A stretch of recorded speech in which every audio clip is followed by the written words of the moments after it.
What's up, guys? Mr. Esad here, talking to you today about writing a thesis. Or hopefully by the end of this mini little lesson, you guys have a little bit more skill and feel supported in writing arguable statements that are going to govern your entire essay over the course of your paper. Before we write a thesis, I want to remind us of what our prompt is uh, that I'm having you guys write about. So to reread that prompt. It is a quote from Mark Twain, and this is what Mark Twain said of his own novel. He said that Huckleberry Finn is a novel where a sound heart and a deformed conscience come into collision, and the conscience suffers defeat. So really what he's going at is saying that Huckleberry Finn is a good kid. He has a sound heart. He has a good heart. He's caring. He's compassionate. He tries to do the right thing, and he's not always successful in doing the right thing, but he tries. But he has this strange sense of guilt and this weird conscience, a deformed conscience, where he doesn't feel bad about some things that maybe he should, and he does feel bad about other things that we as human beings now say, like, "Good job, Huck! Like you were getting it right when everybody else was getting it wrong." And so this is where I want our ideas to start. This idea of Huckleberry Finn being a good person, having a conscience that's slightly out of the ordinary, maybe because of his upbringing. You know, he grew up in an abusive household.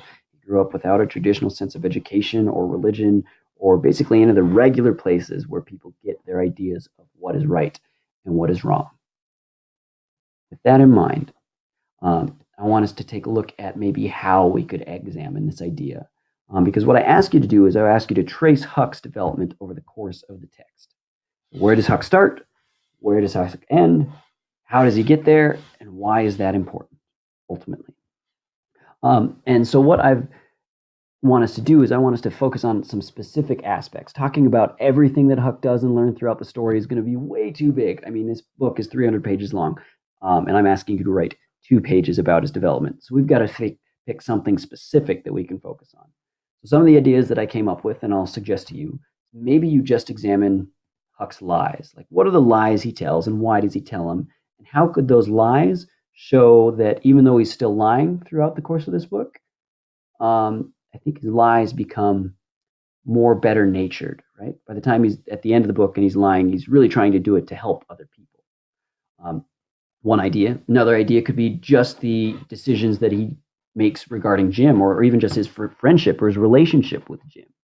I think that's pretty an interesting take on it. Or you could just look at how Huck does not fit in with society.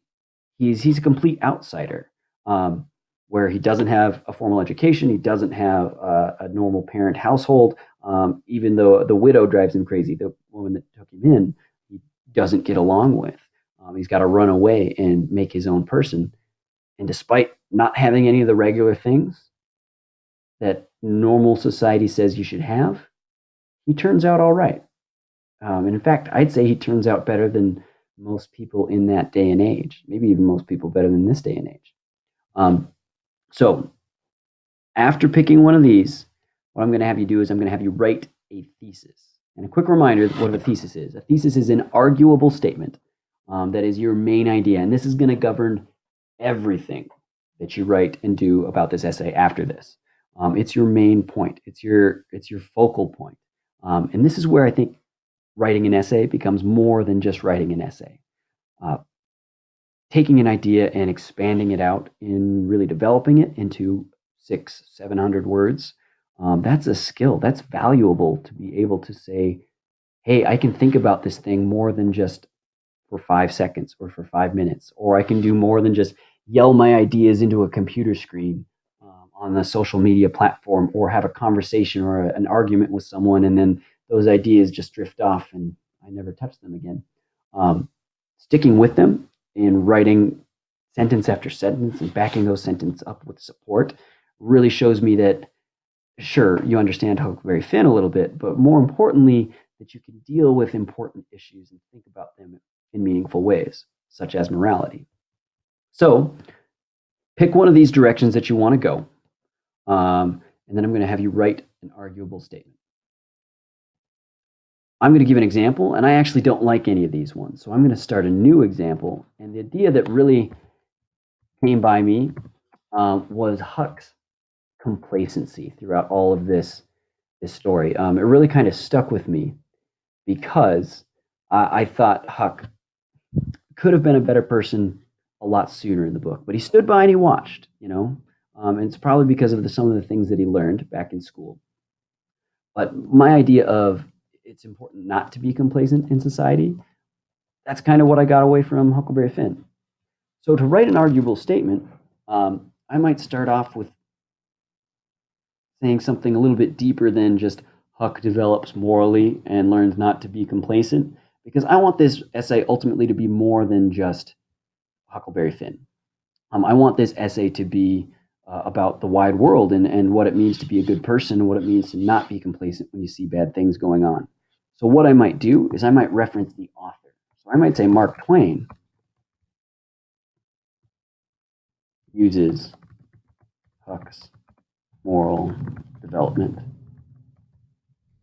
do something, right? He uses Huck as a symbol to show society something.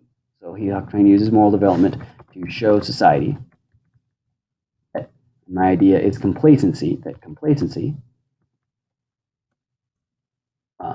standing aside while others do wrong acts. Well, let's say do evil acts. How's that? That sounds better. Harmful to society. And standing up for others is, I want to say something more than just good. So standing up for others is morally, not even, it's more than acceptable, morally, let's say morally great for right now. And this is a work in progress. I'm just pulling this stuff out of the air to show you that the first draft that you come out with, we might need to revise this a little bit. But so here's your task. Here's my thesis, which says Mark Twain uses Huck's moral development. Make it bigger than just the story. Talk about moral development because that's what my prompt is about. And then I push it a little bit further. I say that moral development shows society that complacency is wrong. And this idea is really going to help me get at to those specific events in the story where Huck is either being complacent or he breaks that complacency because he starts standing up for Jim later on in the story. And he starts standing up to the king and the duke after they've swindled and robbed and cheated people out of their money. And he finally thinks, no, this is wrong. I got to do something. So this is your goal. Pick one of these, write an arguable statement, and see me next time for our introduction, our videos on introduction. Good luck.